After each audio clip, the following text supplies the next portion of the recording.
morning of Thursday 26th of October 2023, I put my wallet and my phone into a small backpack, grabbed a fistful of tissues, locked the front door and set out to walk the 7 kilometres to my nearest hospital. I had put Plan B into action.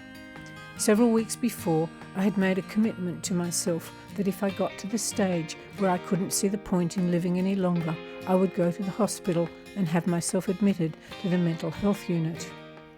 It took 3 hours to get there. I dawdled like a vagrant, sobbing incessantly, stopping every few hundred metres to wipe away the tears, trying to blank from my mind what had just happened. When I'd used all the tissues, I detoured into a local supermarket to buy more. At the hospital, I spent 3 hours in the emergency department, recounting my story, first to an admissions clerk, then to an emergency services doctor, and for a third time to a mental health specialist. Finally, when it became clear to the medical staff that I wasn't willing to accept any form of pharmaceutical intervention, I was told that there was nothing the medical profession could do for me, and so I was discharged out into the streets to wind my way back home again, depleted of everything but tears. My visit to the hospital that day resulted in the placement of my name on a government watch list, and on each of the following 5 days, someone from the government rang to see if I was, well, still here. And each day I was forced to recount to a total stranger the complicated story of my decades-long mental health demise. While they were each empathetic, it was clear they could do nothing for me. Then the phone call stopped. I was alone, completely alone. No friends, no family, not even anyone from the government there to support me. This is the story of how I got to that point, my year-long struggle to stay sane afterwards, the 3 things that helped me get through each day, and the plan I've put together now to stop that ever happening again. Hello and welcome to my YouTube channel, Living an Unlived Life, where my goal is to find contentment by honouring my dreams, where I'm actively transforming regret and disappointment into a life of satisfaction in my later years. My breakdown that day in October 2023 had been a long time coming, a little over 20 years. On 18th of January 2003, my hometown of Canberra, the national capital of Australia, was hit by a massive firestorm. In that single day of devastation, 4 people died, among them a woman who had previously been my neighbour. Over 400 people were injured and 510 houses were destroyed in the city's suburbs. My home was one of them. The conflagration had started 10 days earlier when a dry lightning storm had ignited 3 fires in a mountainous national park southwest of the city, and which joined together to form one long fire front. The fact that the fires burned uncontrolled for so long and was allowed to get so close to a major city was clearly the fault of the government, though knowing why and how the disaster happened wasn't then, and never has been since, any consolation to me or the thousands of people who lost their homes and businesses that day.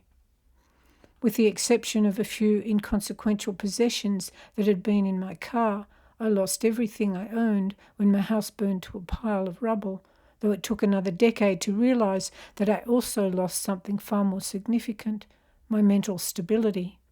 By then it was obvious to me that I had developed post-traumatic stress disorder, triggered initially by the trauma of the fires, then made worse over the following years by the stress of being a single mother and the owner of several small businesses.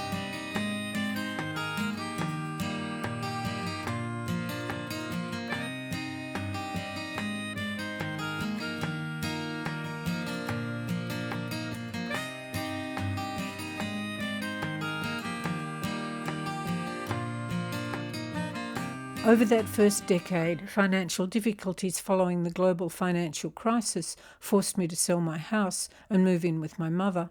While it was only meant to be for a few months until a lump sum from the sale of my house came through, inertia set in and I ended up staying for 8 years.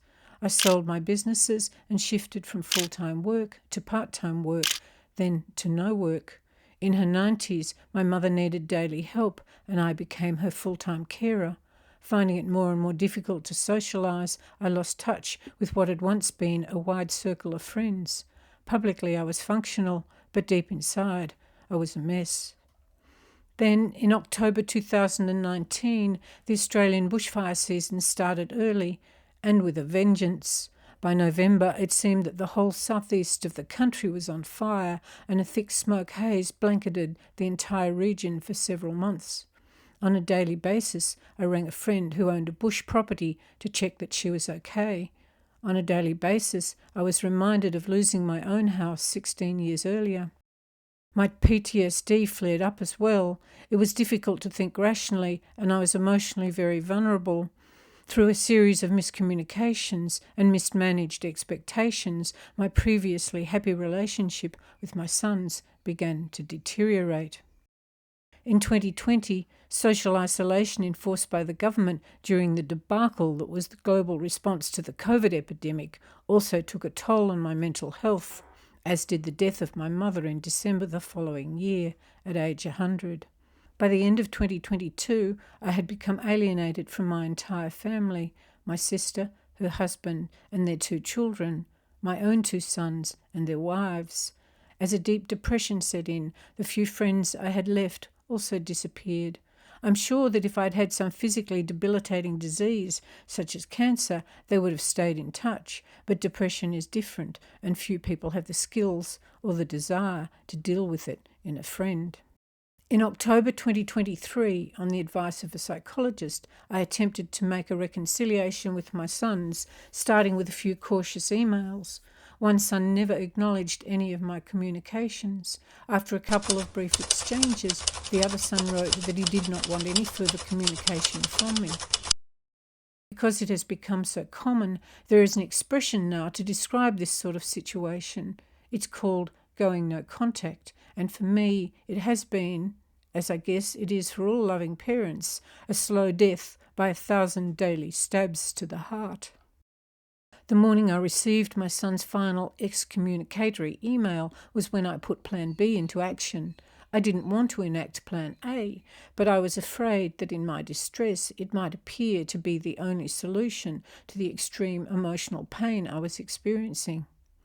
I thought about asking a motorbike buddy to come to my house and take my motorcycle keys away from me, but that seemed a bit melodramatic, and besides, I didn't want anyone to know the dire state I was in. So I walked to the hospital and, after returning home with no consolation, I sat in a chair and cried for 4 days. When I finally stopped crying, the skin around my eyes had peeled away from the salt of my tears. Facing a daily battle to stay motivated beyond keeping myself alive, 3 things helped me to get through each day. The first was my long-term commitment to a healthy lifestyle. I had always exercised daily and eaten a healthy diet, so I forced myself to double down on that, which kept me on an even keel physically. Secondly, as I've recounted in another video, 5 years ago I found a new passion in motorcycle riding, so I doubled down on that too. I now own 3 motorcycles, all very different and all very uplifting to ride. Thirdly, as I document in a different video, a long time ago I decided that I would live a very long life. While over the last 12 months my vulnerable mental state had led me to regularly question this belief, it has remained and serves to force me to face a more optimistic future.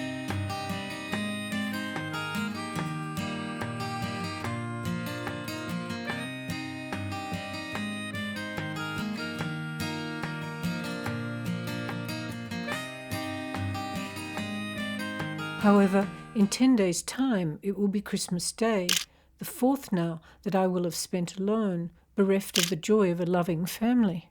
For the last few weeks, I've been desperately trying to convince myself that I'll be okay, but I know that in my current state of mind, it will be difficult to rise above the pity party that is a solo celebration.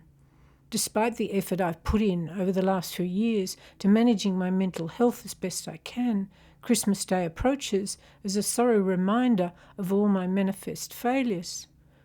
But here's the catch. Ranking the success of my life only in terms of relationship failures is doing myself a great injustice. My life shouldn't be measured by this benchmark alone. I've had many positive achievements over the decades that I could be proud of if I dwelled on the positive instead of the negative. Today I've realised that I need a mindset reset to expand my vision of what I'm still capable of experiencing and achieving. I need a mindset reset to engender confidence in myself as a worthy person in my own right. I need a mindset reset to change my focus from the negative to the positive in my life. While I actively promote the need for everyone to explore their own unlived lives, I obviously need to recommit to my own advice because deep down I know that there's much more adventuring and creativity inside me to explore and develop. So today I've decided that every week over the next year I will take on a new challenge. Over the next 10 days I'll create a list of all the activities I've always wanted to try out, places I've wanted to visit, skills I've wanted to acquire, and adventures I've wanted to experience. I'm calling this my Mindset Reset Challenge, so do join me in the next episode of this series when I set about developing a list of activities that will take me wildly out of my comfort zone and set me on a path to a much higher level of satisfaction and contentment. For more information about living your own unlived life, if you go to my website, you can download a copy of my free book, Living Your Unlived Life, Finding Contentment by Honouring Your Dreams. And if it's your thing, you could like this video and subscribe to my channel.